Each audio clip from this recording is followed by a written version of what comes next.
இரட்டை இலை சின்னம் முடக்கப்படுகிறது. அதிமுகவிடம் இருந்து இரட்டை இலை சின்னம் பறிப்பதற்கான வேலைகளை எடப்பாடி பழனிசாமி செய்து வருவதாக கடுமையான கோபத்தில் புகழேந்தி அவர்கள் தெரிவித்திருக்கிறார். அதிமுகவில் வெடித்த பஞ்சாயத்து மிக பெரிய அளவில் மாற்றத்தை அதிமுக எதிர்கொள்ளுமா?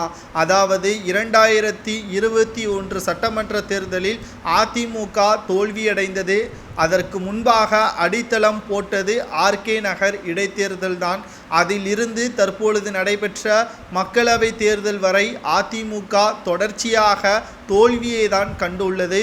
நிச்சயமாக 2026ஆம் ஆண்டு நடைபெறக்கூடிய சட்டமன்ற தேர்தலில் அதிமுக கணிசமான ஓட்டுக்களை பெறவில்லை என்றால் இரட்டை இலை சின்னத்தையும் இழக்க நேரிடும். அதாவது அங்கீகரிக்கப்பட்ட கட்சிகளுக்கு மட்டும்தான் ஒரே சின்னம் வழங்கப்படும். அதாவது தேமுதிக, திமுக போன்ற மிக முக்கியமான கட்சிகளுக்கு மட்டும்தான் சின்னம் ஒதுக்கப்பட்டு வந்தது. அவர்களுடைய ஓட்டு சதவீதம் குறையாமல் இருக்க வேண்டும். ஆனால் கடந்த 10 தேர்தல்களில் அதிமுக தோல்வியடைந்து 2026 சட்டமன்ற தேர்தலிலும் அதிமுக தோல்வியடைந்து மிக பெரிய அளவில் வாக்கு சதவீதத்தில் பின்னடைவை சந்திக்குமேயானால் இரட்டை இலை சின்னம் பறிபோவதற்கு வாய்ப்புகள் அதிக அளவில் இருப்பதாக தற்பொழுது அதிமுகவில் பஞ்சாயத்தும் வெடித்திருக்கிறது.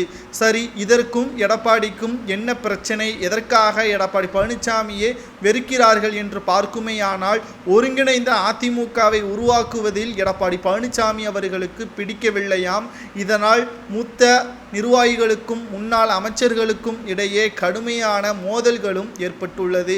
ஒரு கட்சி என்றால் அதில் சிறு சிறு தவறுகள், பிரச்சனைகள் இருக்க நேரிடும்.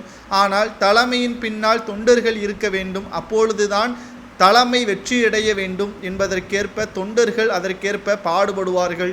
ஆனால் அதிமுகவை பொறுத்தளவிற்கு தலைமை யார் என்பதை சரியான முறையில் தீர்மானிக்க முடியாத அளவில்தான் தொண்டர்கள் குழப்பத்திலும் இருக்கிறார்கள்.